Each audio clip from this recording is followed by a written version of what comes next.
여러분 안녕하십니까? 오늘은 교회정치론 중에 교회정치의 행태와 원리, 또 헌법적인 교회 법규 등을 중심으로 여러분들에게 말씀을 드리고자 합니다. 저는 박완신 교수입니다. 제가 교회정치론을 교회 행정론과 함께 각 신학대학에서 초계파적으로, 또 장신대를 비롯해서 총신대, 서울신학대, 성결교 신학대학, 또 감리교 감리교계 통해 일본 제가 모건대학, 또 협성대학도 강의를 많이 했습니다. 또 침례교 신학대학에, 이런 신학대학의 모든 강의를 위해서 이런 정치론도 의견을 나눈 바 있었습니다. 그런데 제가 그때 당시에 강의를 제 교재를 가지고 가르쳤기 때문에 최근에도 만난 목사님들, 또 이렇게 제 교회정치론, 교회행정론을 가지고 신학대에서 공부했다, 고맙다, 또 이렇게 인사하신 분이 계셔서 너무나 제가 보람이 있었습니다. 하나님의 은혜입니다. 너무나 감사해요. 하나님께 영광 돌립니다. 그렇다면 이제 교회정치의 행태에 관한 이론은 제 책의 이제 99페이지부터 끝까지 행태, 또 법규, 원리 법까지는 이제 제 책의 끝까지 이렇게 이런 행태와 원리, 법규 등이 설명이 되어 있습니다. 그럼 먼저 교회정치 행태를 살펴보기 위해서는 먼저 일반정치 행태 이론을 고찰해 보아야 합니다.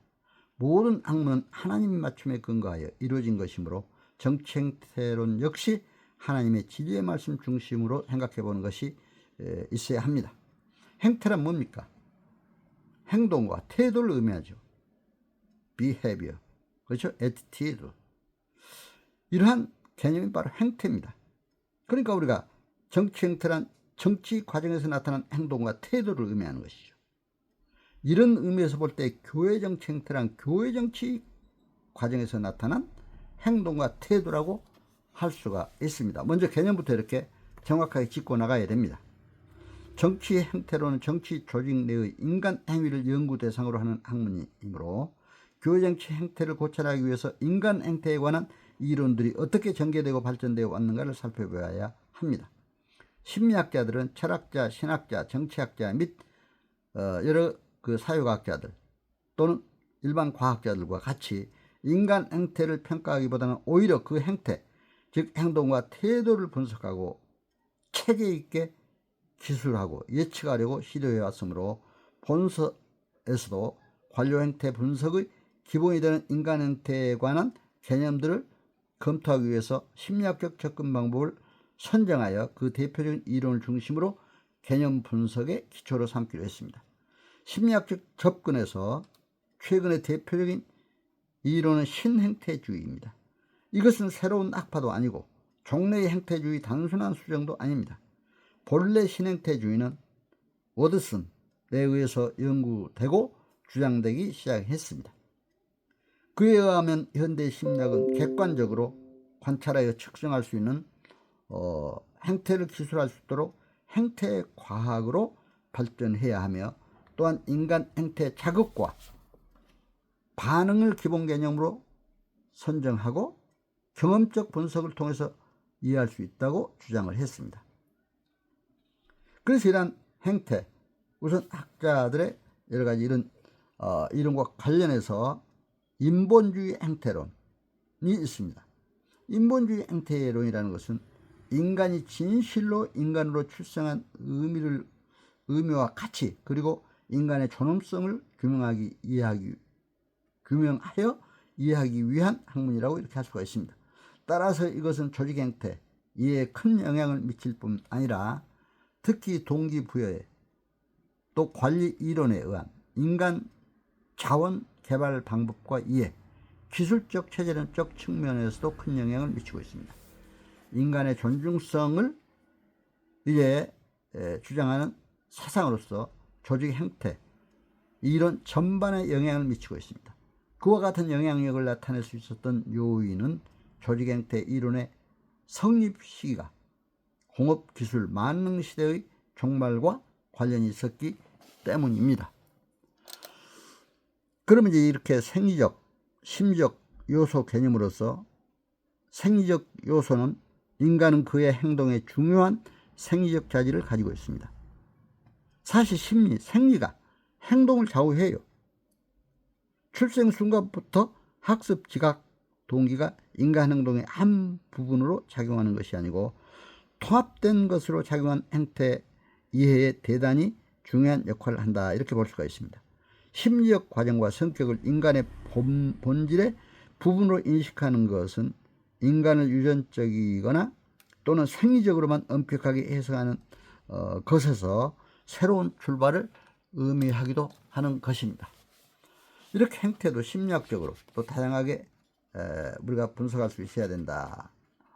그리고 이제 심리학적인 행태의 모형, 여기에서 우리가 잠깐 보면은 생리적인 요소가 있습니다. 유전적인 요소. 그러니까 뭐 부전차전이란 말도 있잖아요. 아버지가 약간 좀 권위적이면 또 자식도 그렇게 될 수 있고, 그런 것이 어느 정도는 존재한다. 또 감각기관, 근육과 분비선, 이런 거에 따라서 달라질 수가 있습니다.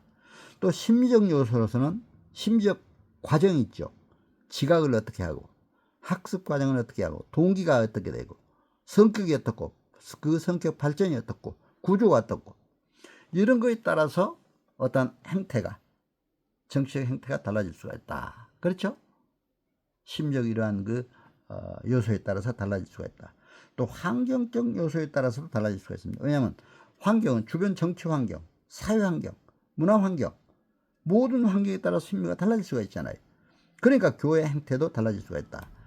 환경은 레윈의 행태 공식에서 인정된 또 다른 변수입니다. 가장 기본적이고 협의적인 의미에서 환경은 자극적으로 이루어집니다. 일반적으로 자극은 빗소리, 냄새, 접촉 등을 포함합니다. 자극 반응의 공식에 엄격하게 따를 때 자극은 행태를 분석하는 데 결정적 역할을 하게 됩니다. 그러니까 환경은 출생에서 사망할 때까지 인간에게 영향을 미치는 생리적, 사회문화적 환경도 포함이 되고 있습니다. 따라서 환경의 전체 상황은 현재, 과거, 미래 상황을 통합합니다. 그러니까 인간의 성장 과정, 과거, 또 이제 현재 상황, 미래 상황에 따라서 행태가 달라질 수가 있습니다. 그렇기 때문에 교회 정치 환경도 이렇게 달라질 수가 있다. 일반 정치 환경도 달라질 수가 있다. 이렇게 볼 수가 있습니다. 이런 인간 행태의 모형을 우리는 좀 더 이제 잘 살펴보고 행태를 발전시켜야 한다. 교회 행태를 잘 가져야 된다. 교회에서 어떤 사람들 그 행태에 따라서 교회 정치나 행정이 달라질 수가 있잖아요.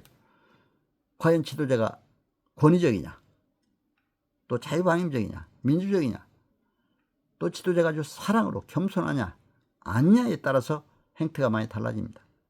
그렇기 때문에 이런 모든 모형들을 우리가 잘 살펴보는 것이 교회 정치 행태의 중요한 것이다. 이렇게 볼 수가 있습니다.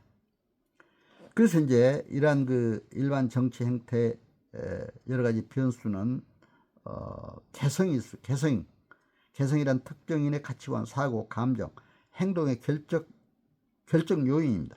그러니까 이런 개성에 따라서 지도자 행태가 달라질 수가 있어요. 그렇죠? 그리고 이제 이 개성뿐만 아니라 사회화 과정, 사회화는 학자에 따라서 여러 가지 개념으로 정의되고 있습니다. 사회화가 뭡니까?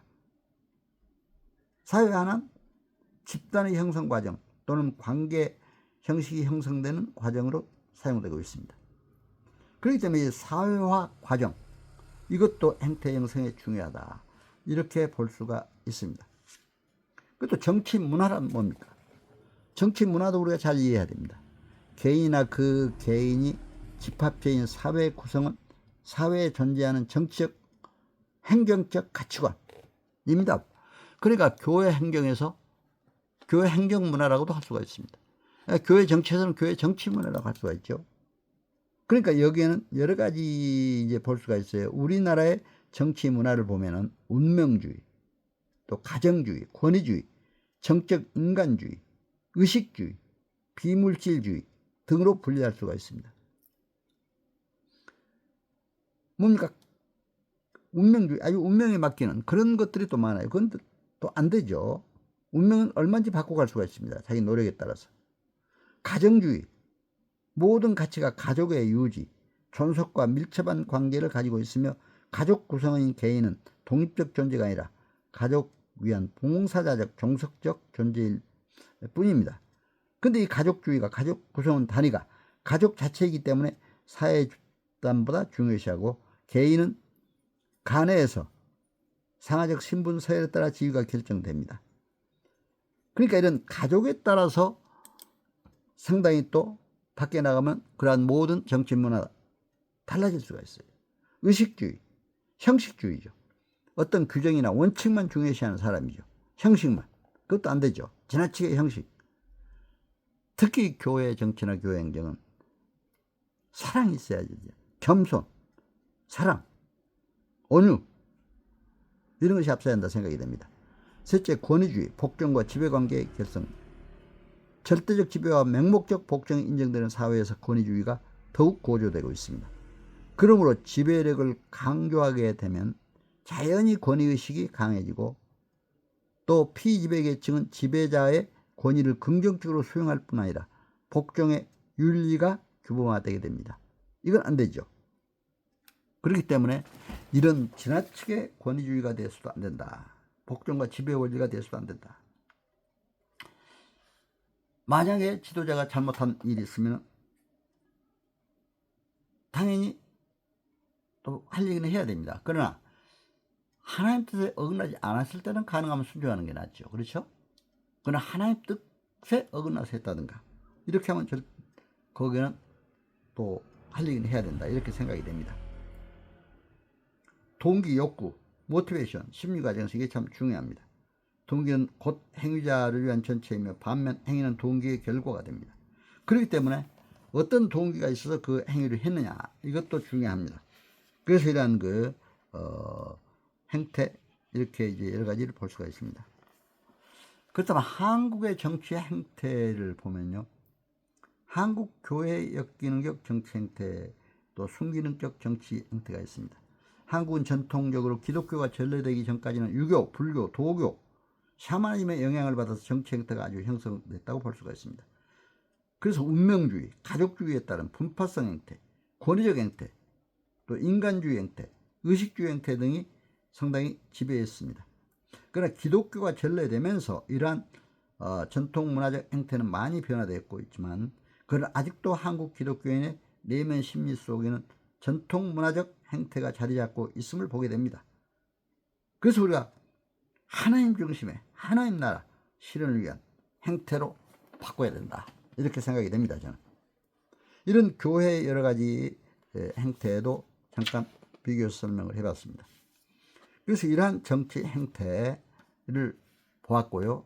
다음에 교회 정치 원리와 법규 실제를 잠깐 살펴보도록 하겠습니다. 교회 정치에 있어서 실질적인 운영이나 인사, 조직 관리 등은 교회 정치 기본 원리에 입각하여 이루어져야 합니다. 이제 저희 교회 정치론에서는 장로교 정치의 기본 원리를 중심으로 고찰을 했습니다. 교회 정치 원리, 특히 장로교 정치에서는 어떻게 하고 있습니까? 이 원리는 교회 정치 기본 원리로 이것을 이해해야 교회의 성질을 알 수가 있습니다. 이 원리는 웨스트민스터 회의에서 제정된 것이 아니고 1788년에 미국 북장로교의 뉴욕 필라델피아 총회가 작성한 것을 한국 장로교가 1917년 총회에서 채택하였으니 이것이 교회 정치의 기본 원리가 되고 있습니다. 본래는 양심의 자유, 교회 자유, 교회 직원과 그 책임, 진리와 행위의 관계, 직원의 자격, 직원 선거권, 출입권, 권징 등 8조였으나 그 헌법을 개정하면서 양심의 자유, 교회 자유, 진리의 행위, 또 교회 직원, 출입, 권징 등 6개조로 규정했습니다. 다시 말하면 교회의 직원과 그 책임, 직원의 자격, 직원의 선거 등 3조를 하나로 묶어서 교회 직원으로 하여 6조로 했습니다. 그렇다면 이제 대한예수교 장로의 정치 원리는 이렇게 이제 헌법에 규정된 우리 또 교회 여러 가지 규정된 내용을 보면은 양심을 주재하는 이는 하나님 분이십니다. 그가 각인에게 양심의 자유를 주어 신앙과 예배에 대하여 성경에 위반하거나 지나친 교훈이나 명령을 받지 않게 하였습니다. 그러므로 누구든지 신앙에 대하여 속박을 받지 않고 이렇게 신앙생활을 하도록 하고 있습니다. 명령대로 할 권리가, 양심대로 할 권리가 있으므로 아무도 남의 양심의 자유를 침해하지 못합니다. 양심을 주재하시는 하나님 분이시기 때문에 누구든지 신앙에 대해 속박을 받지 않고 그 양심대로 할 권리가 있으며 아무도 남의 양심의 자유를 침해하지 못하도록 되어 있습니다. 양심으로 번역된 성경의 원어는 함께 안다 라는 뜻입니다.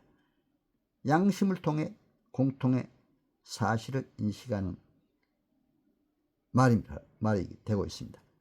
양심은 지각에서 출발하여 선악을 아는 가능이요 동시에 성서인 것으로 자아 비판의 도덕적 책임감입니다. 양심은 잘못이 있을 때는 괴로움을 느끼고 잘하였을 때는 평안을 느낍니다. 부패한 자의 양심은 신앙 윤리 면에서 어두워졌으므로 하나님의 말씀에 근거하여 올바르게 작용되어야 합니다. 신자의 양심은 하나님의 말씀에 따라 신앙 윤리 면에서 해야 할 것과 하지 않아야 할 것에 대해서 잘 구별해서 해야 된다 이렇게 생각이 됩니다. 이제 교회 자유 문제에 대해서 개인에게 양심의 자유가 있는 것 같이 어떤 교파 또는 어떤 교회든지 교인의 입회규칙, 입교인의 자격, 교회 정치의 조직, 예수 그리스도의 정하신 대로 설정할 자유권이 있습니다. 개인에게 양심의 자유가 있듯이 어떤 교파 또는 어떤 교회든지 간에 예수 그리스도의 정하신 대로 교회 정치의 조직을 설정할 자유권이 있다는 것입니다. 그래서 교회 자유라는 것은 어떤 사람과 예배를 같이 드리느냐 문제가 교인의 입회 규칙이요 어떤 사람에게 교인권을 주어 교인이 되게 하느냐 문제가 입교인의 자격입니다. 입교와 세례가 또 따로 있죠. 오늘 저희 교회 그 부활주일하면서도 입교인 그러니까 유아 세례를 받았다가 이제 아직 세례를 못 받은 사람은 입교인이 되는 겁니다. 그래서 입교인으로서 이제 되는 것이고 세례는 바로 이제 세례를 받는 것이죠. 그래서 이런 제도가 있다. 교회 자유란 내 교회 또 다른 교회 문제를 자기가 정하는 것이요. 다른 아무에게나 무엇에게도 속박을 받지 않는 것입니다. 그러나 교회 자유에도 범위가 있고 한계가 있습니다. 자기가 자유롭게 한다고 해서 자기 멋대로만 해도 안 돼요. 예수 그리스도의 정하신 대로 하나님 대신 뜻대로 설정할 자유권이 있다고 봅니다. 그래서 교회 자유는 예수 그리스도의 정하신 대로 해야 할 책임이 있습니다. 그리고 이제 교회와 국가와의 관계는 교회의 영적인 사항에 대하여 국가가 간섭해도 안 되지만 교회도 또한 국가의 세력을 빙자하거나 의지하거나 또 어떤 도를 받아야 유지할 수 있다고 하는 것도 교회 자유에 어긋나는 일입니다. 물론 교회가 항상 어떤 잘못된 것이 있으면은 하나님 중심에서 우리가 기도하고 노력을 해야 됩니다. 나서가지고 정치를 누구는 잘못하고 누구는 이렇다 이렇게 해버리면은 교회 갈등이 생기기 마련입니다. 가정도 서로 정치적 견해는 다를 수가 있어요. 그렇기 때문에 이런 것도 잘 교회에서는 해야 된다. 예수는 영적 왕국과 세속 국가가 서로 독립되어 있음에 대하여 말씀하시기를 가이사의 것은 가이사에게 그렇죠? 하나님의 것은 하나님께 바치라. 마태복음 22장 21절로 하셨습니다.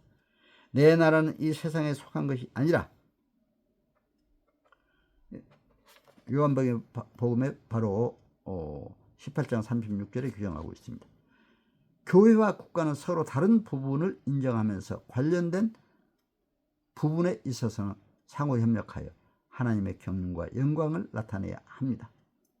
그래서 우리가 교회라고 해서 국가가 잘못돼도 모른 척하면 안 되죠. 기도해야 되죠.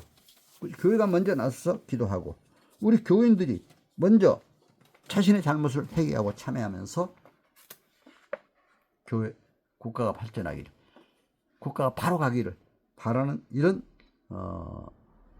행위를 해야 된다, 이렇게 보여집니다. 이제 교회 헌법의 실제에서는 여러 가지 법규, 이제 우리 교단의 헌법이 있습니다. 그런데 대한예수교장의 헌법까지 일일이 설명하려면 뭐 보통 그 여러 가지 많이 이제 되기 때문에, 그러나 교단의 헌법이 있다는 걸 어느 교단이나, 그래서 이제 저희 교단의 헌법도 보면은 또 양심의 자유, 교회의 자유, 진리와 행위, 교회의 직원에 관한 문제, 7위 권직 문제, 또 교회의 정의에 대해 설명하고 있습니다. 하나님이 만민 중에서 자기 백성을 택하여 그들로 무한하신 은혜와 지혜를 나타내신다. 우리가 하나님의 집, 디모데전서 3장 15절 말씀이죠. 그리스도의 몸, 에베소 1장 23절, 성령의 전, 고린도전서 3장 16절이죠. 이 무리는 과거, 현재, 미래에 있는 성도들인데 이를 가리켜 거룩한 공회, 곧 교회란다. 이렇게 헌법에 규정이 되어 있는 걸 볼 수가 있습니다. 지교회, 예수를 믿는 무리와 그 자녀들이 저희의 원하는 대로 일정한 장소에서 성경의 교훈에 따라 하나님께 예배하고 성결하게 생활하며 그리스도의 나라를 확장하기 위하여 활동하는 것, 이를 지교회라 하며, 당회가 있는 교회를 조직교회라 하고 당회가 없는 교회는 미조직교회라고 하죠. 당회는 장로가 바로 선출된 교회죠. 그래서 교회 헌법에 이런 것이다. 또 교인의 정의가 규정이 되어 있습니다. 헌법에는 교인은 성부, 성자, 성령 삼일체신 하나님을 믿는 자들인데 그리스도인이라 부른다, 이렇게 되어 있습니다. 그리고 이제 교회 신급은 아까도 말씀드렸습니다만 입교인, 또 학습교인, 세례 뭐 교인 뭐 이렇게 있습니다. 그래서 이런 걸 잘 알고 해야 된다. 교인의 의무, 교인의 의무는 공동 예배 출석과 헌금과 교회 지리에 복종하는 것입니다.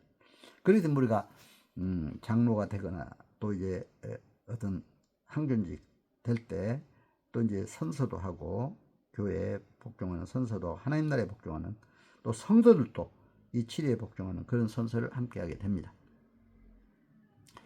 교회 직원도 이제 헌법상 규정이 되는데, 교회 직원은 항존직과 임시직으로 구분한다, 이렇게 되어 있죠. 항존직은 장로, 집사, 권사, 여기서 집사는 안수 집사죠. 그리고 이제 70세까지 한다, 이렇게 되어 있습니다. 장로에는 두 가지, 설교와 치리를 겸한 자를 목사라고, 치리한 자는 장로를 한다, 이렇게 규정이 되어 있습니다. 그러니까 목사와 장로를 이렇게 구분하고 있죠.